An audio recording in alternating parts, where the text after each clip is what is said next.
Hello, my name is Leonard, and today I'm presenting Tuplex, Data Science and Python at Native Code Speed. Joint work with Rahul, Malte, and Tim. In recent years, Python has become the de facto language for data science. For example, a recent poll by the KD Nuggets community shows that 66% of participants use Python as their primary language. Python is attractive for several reasons. It allows for high productivity, is easy to learn, and there is a vast universe of packages available for nearly any task. Indeed, if we take a look at a specific framework, here Apache Spark, we see that the amount of queries written in Python increased 8-fold in the last 7 years and dominates all queries written for Spark on the Databricks platform today. When a data scientist writes a pipeline to solve a problem, like extracting the number of bedrooms from real estate listings, they usually start by picking a high-level framework like Pandas first, then read on some data, and finally apply some user-defined function to extract the information they need, like the number of bedrooms in an apartment in this example. However, using Python UDFs is incredibly inefficient. If we consider a slightly more complicated pipeline involving 12 Python UDFs, executing it over 10 gigabytes of input data takes 52 seconds on Spark using 16 cores. Yet, a single-threaded C++ program executes the same task in a mere 32 seconds. The primary reason why executing Python UDFs is so slow is that they are interpreted. To understand this, let's take a look at a simple UDF which simply performs an addition operation between two objects A and B. When executed in the standard Python interpreter CPython, first the code gets compiled to Python bytecode. This bytecode is then handed over to a stack-based bytecode interpreter, which executes each bytecode instruction by calling the corresponding implementation in the interpreter. In principle, performing an addition operation can be as fast as a single processor instruction. But because the types of A and B are not known until runtime, the Python interpreter has to execute hundreds of instructions instead. Second, running Python UDFs with a system like Spark requires running Python in a separate process, serializing data to Python object format, waiting for GC, and carefully avoiding overheads from Python's infamous global interpreter lock. An obvious solution to these problems was to compile the Python UDFs to native code, as compiled code will run much faster than interpreted code. However, writing a compiler for Python is a hard problem. More specifically, building an efficient general-purpose Python compiler is incredibly difficult.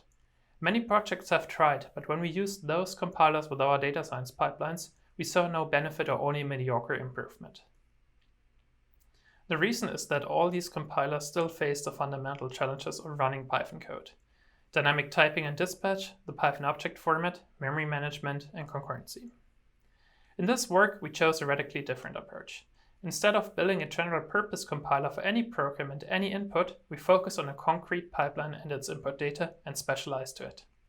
We call this approach data-driven compilation.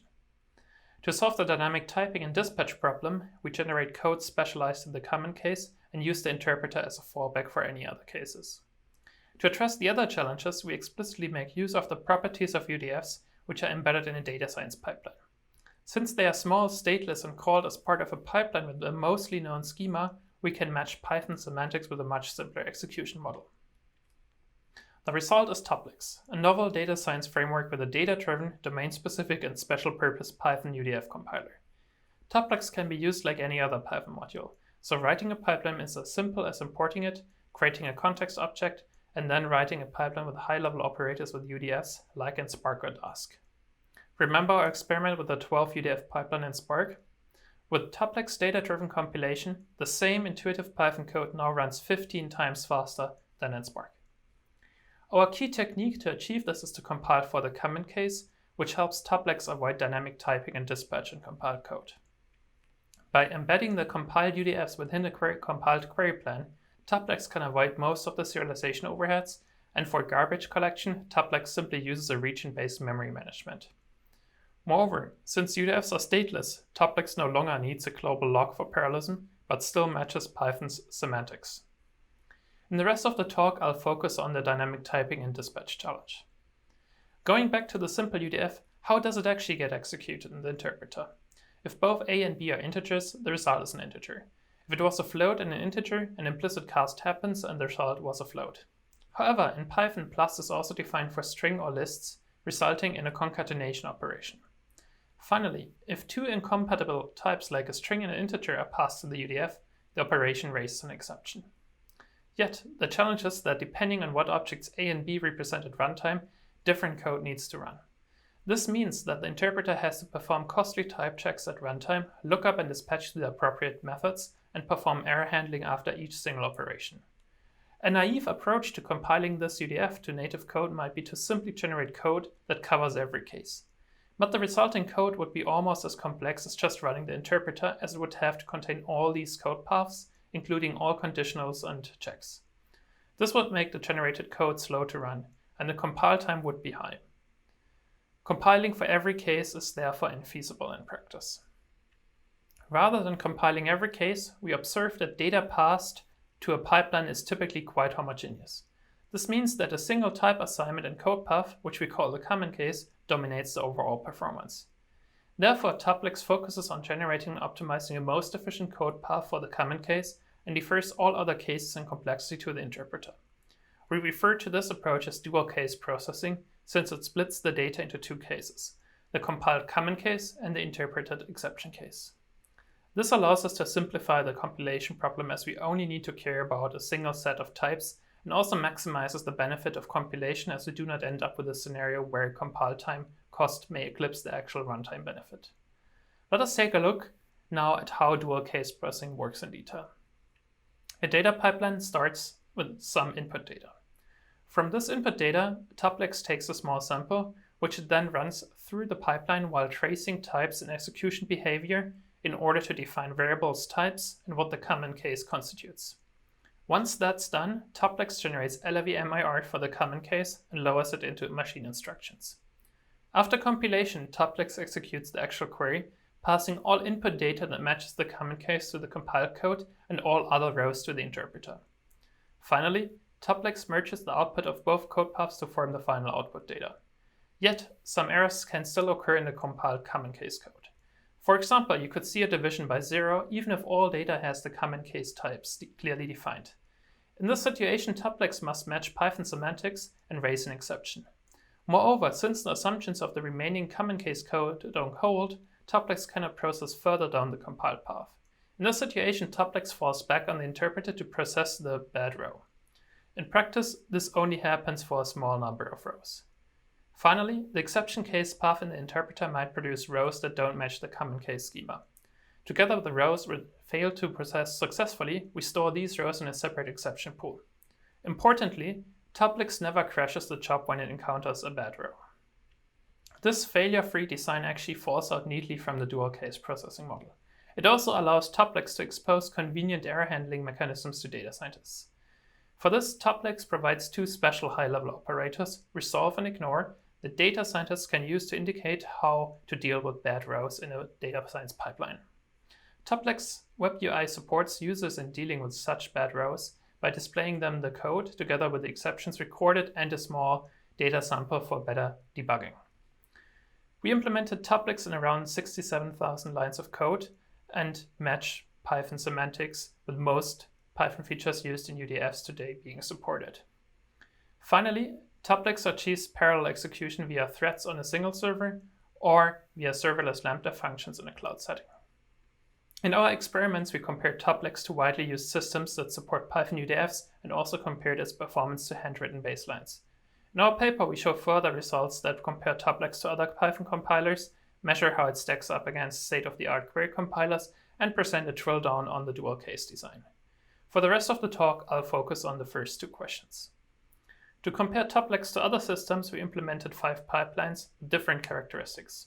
2 UDF-heavy workloads, which involve only map and filter operations in the silo queries, joins and aggregations in the flights and logs pipelines, and a combination of UDFs and a single aggregate operator in the 311 Pandas cookbook example. We first ran these queries using Spark and Dask, which we tuned to the best of our knowledge using whatever features were available in each framework. In Spark, this means, for example, that we use code-generated Spark SQL functions whenever they were available, that we preferred simple tuple-based UDFs over those with a more convenient dictionary-based column access. The graphs show runtime on the y-axis, so lower is better. If we look at Spark and Dask performance, we see that it differs depending on the amount of UDFs and high-level operators involved, but these systems generally take between 20 and 1100 seconds. Thanks to end-to-end UDF and query compilation, Tuplex outperforms Dask and Spark in all scenarios and has runtimes below 10 seconds in all cases. This shows that data-driven compilation allows Tuplex to speed up the queries by a factor of 3 times to 38 times over these hand-used baselines. In the next experiment, we compared our from the beginning of the talk to single-threaded baselines written in Python and Pandas and to the C++ baseline mentioned earlier. Python and Pandas each take more than 5 minutes to complete because they run in the interpreter.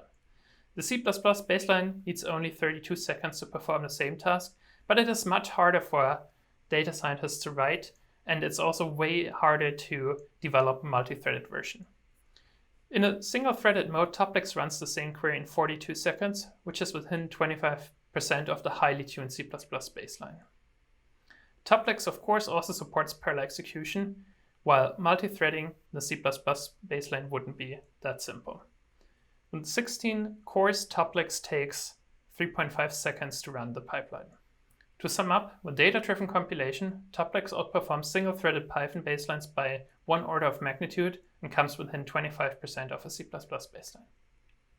In the paper, we also have other results, including a comparison to Cython, Nuitka, and PyPy, existing general-purpose Python compilers, where we show that Tuplex outperforms them by a factor of 6 to 24 times.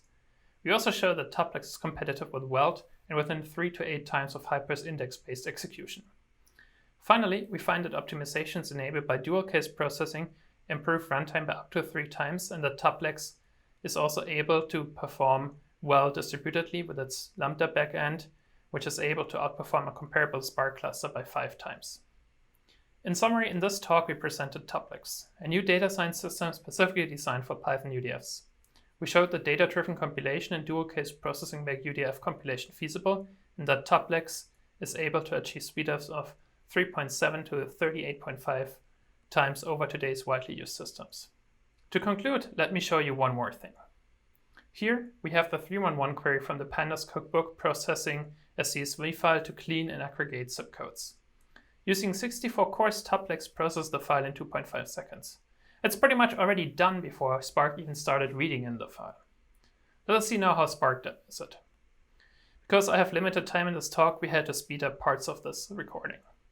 After 87 seconds, Spark with Python UDFs is finally done processing the same query. This is 35 times slower than Tuplex, and since Spark must convert to and from Python's object format, it also uses 100 times more memory at 40 gigabytes, whereas Tuplex only requires 412 megabytes. If this has made you excited to try Tuplex out today, you actually can.